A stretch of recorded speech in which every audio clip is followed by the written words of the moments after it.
Have you got any stories, Jodi, about scared year sevens? Well, when I was my very, very first NQT year, and I was terrified, I also had a terrified year seven group. And after they met me, so for an idea, this was the kind of school that people went to retire. I brought the Okay. average age of the staff down significantly by being in my early 20s. I was the only woman in the department, in the maths department, and I was the only person under 40 when I started. Right. Um, so yeah, that gives you an idea. And I was doing pickup at the end, and this one girl ran off to her dad and went, "Daddy, daddy, daddy, daddy," which gives you an idea of how immature she was. Oh. "My form teacher's young, and she's got cool trinkety bracelets." Because I was, Oh, that's so I'm nice. dumb. So that's your year seven vibe Oh. as far as I'm concerned. Yeah, they are like that. They all look really Mm, petrified. And I remember the yeah. same thing, NQT year, form, year seven, Mm, been there about 2 days. yeah. And one came to me to say that she had taken her watch off and put it in her lunchbox and then accidentally thrown it in the bin when she put all the bits of her lunch that were left over in the bin. And I just thought, I Mm. don't know what to do. What do I do?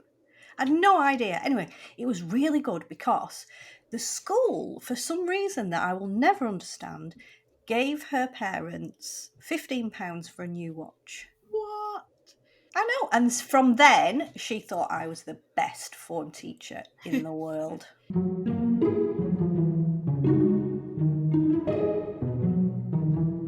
It's your own time you're wasting. Ramblings from Beyond the Classroom with Marie and Jodi. So this week, we're talking to Louise Herbert, Assistant Subject Leader in English at Fishermore High School and an expert in transition, about what we as teachers can do to ease that transition from primary to secondary.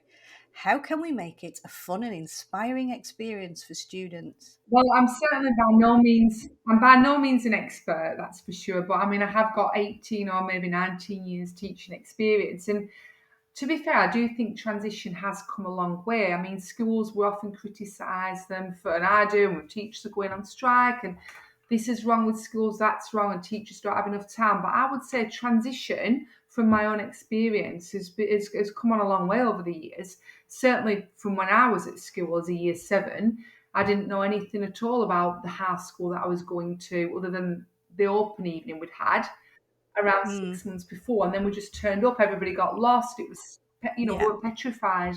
But that's not the case now. Obviously, schools all have the taste today. That's been in place for years, hasn't it? A lot of yeah. schools now offer the summer school, Mm, which parents absolutely love because it's 6 weeks of summer and 1 week in school, meeting the friends, doing activities. It's just brilliant. Last year, yeah, I it's a ran the really good summer idea. school at a school I was working at, and we got government funding for that. So it was all singing, all dancing, with some learning, of course, in between the bouncy castle and Mm, whatever else we had on that was fun. So summer school really helped. I do think it's come a long way. However, it's a mixed bag what you get. I've worked with heads of department that don't necessarily know what is being taught at primary in school. primary. They might have an Mm, overview of the Key Stage 2 curriculum, but that doesn't necessarily tell you everything. So it is a mixed bag, and it depends on the time that you've got, essentially, what time teachers have got to go and visit the schools. I make it my business, I suppose. I see it as part of my role that when I'm designing schemes of work for year seven and looking at existing schemes, I want to know what the partner primaries are doing. of course you do. For me, Yeah, it's yeah. just common sense. So I will always ask to go and visit a primary school and make those Mm, links.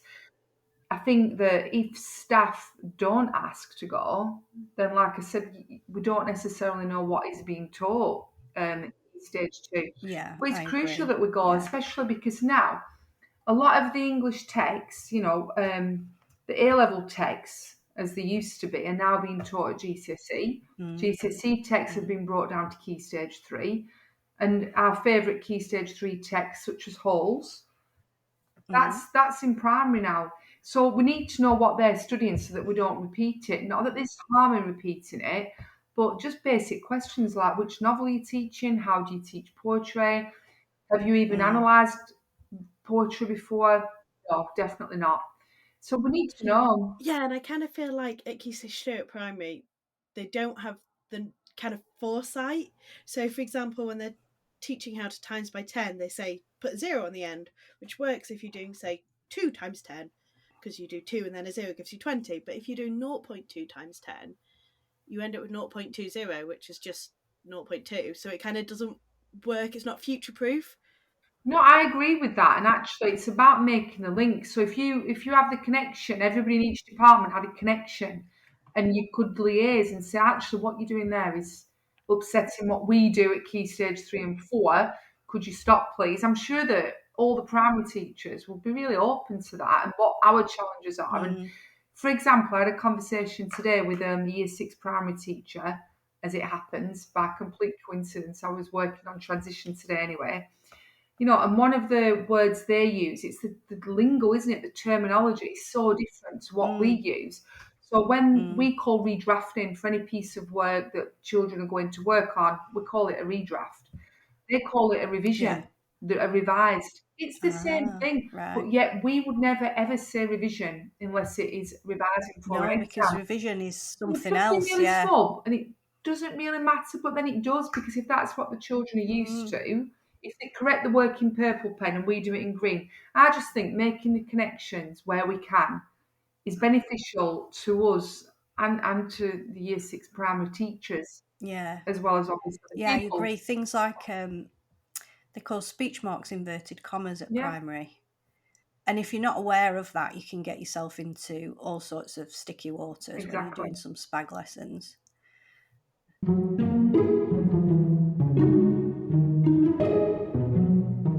It's your own time you're wasting. So why not stick the kettle on, put your feet up, and have a cuppa? Ah, bliss. As usual, we have reached out to our audience for comments. If you want to be part of the conversation, just make sure you follow us on social media. We always put questions out there. So this one is from a maths teacher. I lost an entire Year 6 class once on a taster day. Turns out after leaving the previous taster lesson, they needed the toilet, so the student helpers walked to the toilets before coming to my lesson. It took the poor helpers 20 minutes to get all their Year 6s in and out of the toilet. They were pretty stressed by the time they turned up to my classroom. So Louise, what are the kind of practical issues we need to think about when we're dealing with the transition? Well, speaking of how long it took them to go to the toilet, it tends to be the same with lunches. As soon as they arrive, they're used to, I don't know if they are used to a 3-course meal, but certainly they're always late for lunch. There's always a huge delay. We always have to let them out early. So hurrying up lunches, it's a practical issue. What about uniform and getting changed for PE and all that kind of thing? We do tend to get a lot of half-dressed pupils after PE. We get the lost trainers. We get lost blazers, lost ties. We get a lot of half-dressed Year 7s, particularly after lunch Yeah. or after a PE Yeah. lesson. That tends to be the norm, I have to say. Other things that I personally struggle with as a teacher is the primary way of gathering around the teacher's desk. Oh, yeah. Oh, I do yeah. find that rather And you're just like, irritating. go away. And they have to get used to it, but of course, it's what they are used to. So there are gentle ways Yeah. of going about doing it, and they're only so young, aren't they? But the whole gathering They around the are. teacher desk can be a bit Oh. terrifying for the teacher. Never mind the Year 7s that are new. There's the timetables, of course. I mean, I found when I was teaching, some of them, they had watches, but they couldn't read them. So they didn't know what time of day it was, and they didn't know where they should be. I think that there's a really steep learning curve for Year 6s. We do everything we can, don't we, on the taster days, summer schools. Yeah. Pastoral involvement has always been great, to be fair. Academic is getting there, but there's a lot of work to be done. But actually, it's just the way the whole school, the way high school operates, in that the questions they ask are not relevant for a high school classroom.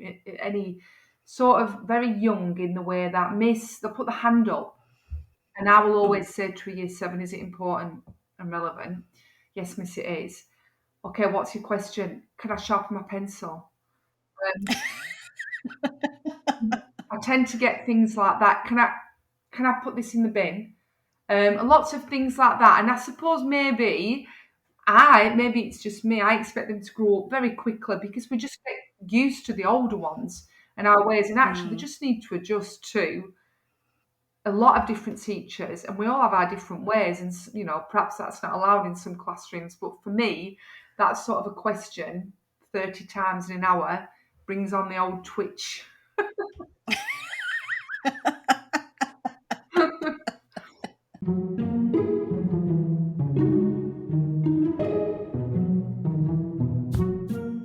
So we've got another listener comment, this time from a geography teacher. I was reminded by someone once, the really obvious in hindsight fact, that year sevens were primary school students just 6 weeks ago. That really stuck with me when it came to thinking about helping them to transition to big school with all the millions of changes and new expectations. I think we forget sometimes that they don't just magically grow up over the summer. So, Louise, what would you say parents can do over the summer to help ease their child's transition to secondary school? Well, we've just sent out to a few of our partner primary schools a recommended reading list of books so Right. that they can read some books and we can have those conversations, so things to talk about. Mm, So parents can keep them reading, for one yeah. thing. We do try to get them to do things over the summer to make links to ease them in. For example, send a postcard from where they are on holiday, take a picture of themselves with a favourite book. So I think that's really useful for me as an English teacher. But in other Mm-hmm. practical ways, I think that, getting them to pack the bag the night before, sort their own uniform Yeah. out, know where the tie is, and just help them Mm-hmm. on that practical level would be really useful. Yeah. Encouraging them to go to the summer schools. I think you're right about the uniform. I think that's one of the big things, to just practically do uniform drill. Right, put it on, take it off, put it on, take it, because they literally have 5 minutes at PE to get changed. I think another thing that parents could do, which isn't necessarily during the summer, but in those first few weeks, certainly that first half term, parents need to help the child get organised with homework. Because Mm, it's too much for even your brightest or most organised mm, people to manage on their own. So parents do need to be involved, and we can really tell the children whose parents are not helping them with that, and it's setting them up yeah. for bad habits and difficulties in school, and not a great start. So that's a really normal way, I would say. But it's surprising how many parents don't check homework, and I'm guilty of it myself with Yeah. my eldest as he's Yeah, got me too, older. But actually. in year seven, I think it's really important.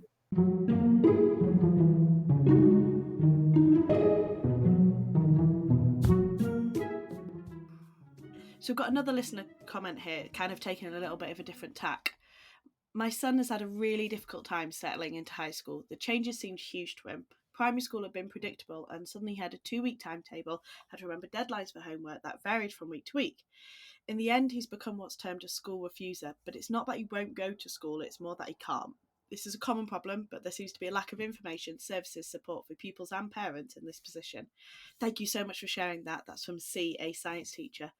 So, what can help parents and students? What help can they access if they're struggling with the transition? It's a really, really difficult area. I've got a close friend at the minute who's going through this with her own son. And it is so easy to say, well, just put them in the car and get them to school.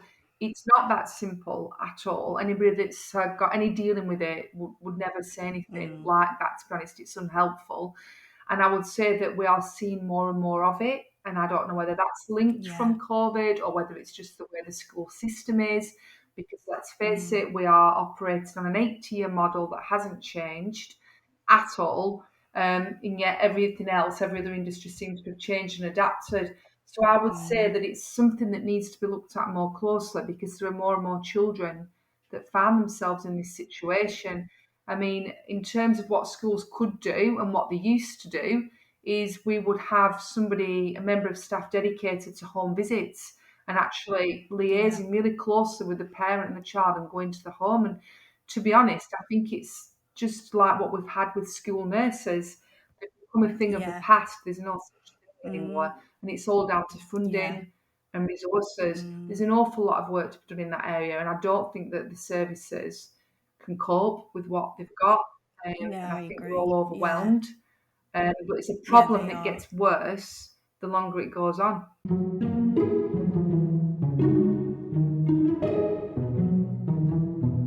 Okay, so if you want to send us your thoughts, you can send them to beyondmailbag@twinkle.co.uk, and as ever, that's twinkle without an E. So here we go. Yeah, here we go. Here is another comment from a listener. I used to make sure I'd give my year sevens a snack at the end of the day, especially in the first term. They were so tired, so they'd get to me and fall asleep at their desks. It was quite sweet. It was advice given to me by a very experienced teacher that the little year sevens need a whole term just to adjust to secondary school life. And that's from an English teacher. So, Louise, what top tips would you share with teachers to make transition easier? I would say, though, don't start giving them food. You can't do that these days. There's that many allergies and what have you nowadays. That's what I But mean. also, I just don't think that that's the right way to start off with year sevens. I don't know. If they get tired, they get tired. But it's only like when your youngest goes to school for the first time when they're 4 years old and they're tired after school. But in terms of food, though, I will say this. Perhaps I'm digressing. In fact, I am. But what I've noticed with quite a few of the year sevens at the school I'm working at is how hungry they get by lunchtime because they have 4 lessons before lunchtime. And Yeah. a lot of the children, well, not a lot, but there's over 30% are on free school meals.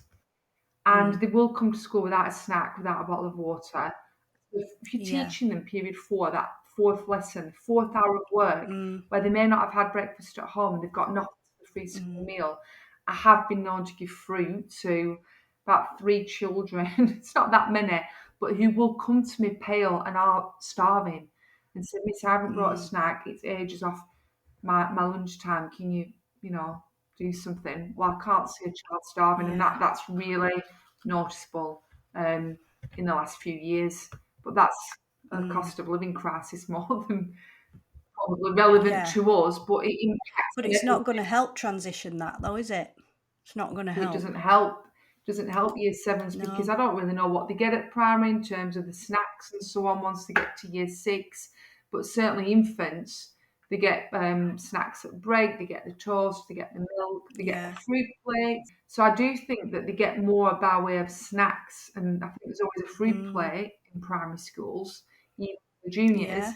But there's nothing; they just get the free school meal. So okay, so I suppose that in English, the top tips for transition are teachers need to get to know the partner primary schools and liaise with the year 6 teacher, find out the novels that are being taught, the poems that are being covered, the terminology that they use, even if it's rough books, best books. The school I've been working with today has a publishing book, which is where the children do the best work. Just find out the links. Try and get samples of work to make the transition smoother. Try and find out as much information as you can about the children that are going to be sat in front of us from September. I would also say it's really important to give them something to do or some guidance over summer so that they're not working themselves up into unnecessary fear, whether that's reading a book that we might talk about on day 1 or just sending in a little bit of creative writing helps. We do a competition for year 7s.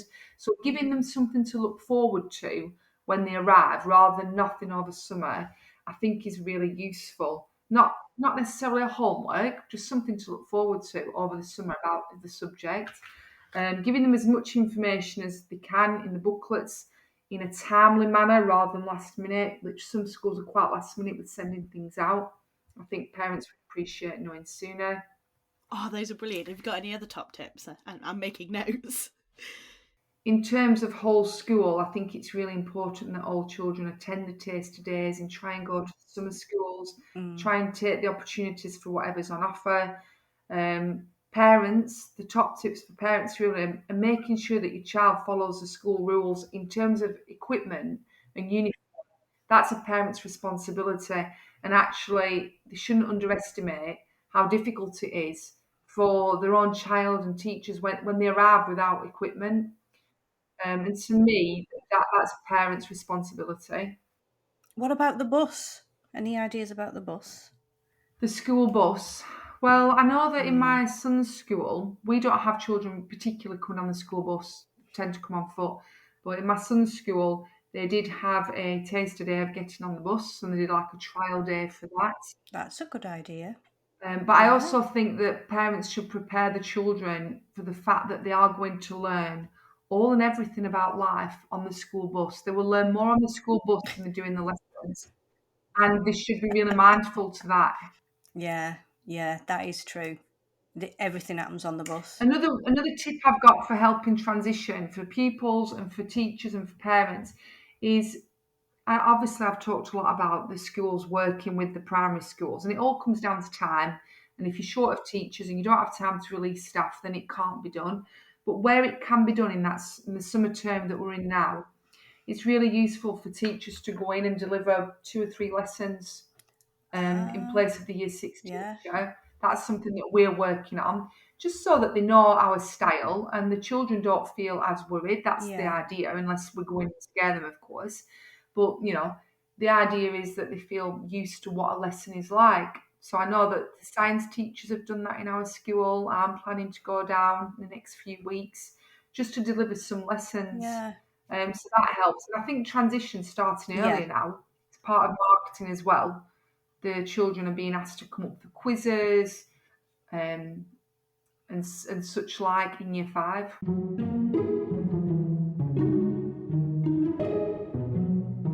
It's your own time you're wasting. Ramblings from beyond the classroom with Marie and Jodi. There's not a lot they don't know about teaching. So as our regular listeners will know, we like to finish with some stars and some wishes, which is our little bit of reflection on today's podcast. A little bit of tongue-in-cheek reflection. So guys, what do you think today? I think our star is that transition is being handled differently than it was years ago. It's starting earlier and it's really been a focus in schools. It's actually a thing other than year 7 just don't turn up on the first day and that's it. Yeah, so I think that's a really, really positive thing. What about our wish? My wish is that teachers who are working with year 7s should visit primary schools more than once during their teaching career. Yeah, because primary schools are changing as well, so you need to go regularly to see what's really happening, don't you? Oh, thank you so much for joining us, Louise. It has been so interesting talking to you, and I wish we could talk all day, but unfortunately that is all we've got time for, and our editor is giving me the eyes to tell me to stop talking. Thank you so much for joining us today, audience. Don't forget to like, subscribe, follow, tell your friends about us, all that other stuff you're supposed to do with podcasts. If you want to be part of the conversation, drop us an email at beyondmailbag@twinkle.co.uk. And before Marie can beat me to it, Noe on Twinkle. Bye. Thank you so much. Thank you.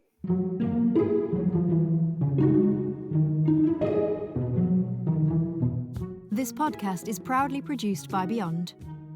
Please bear in mind the views and opinions expressed are those of individuals and may not represent those of Beyond or Twinkle.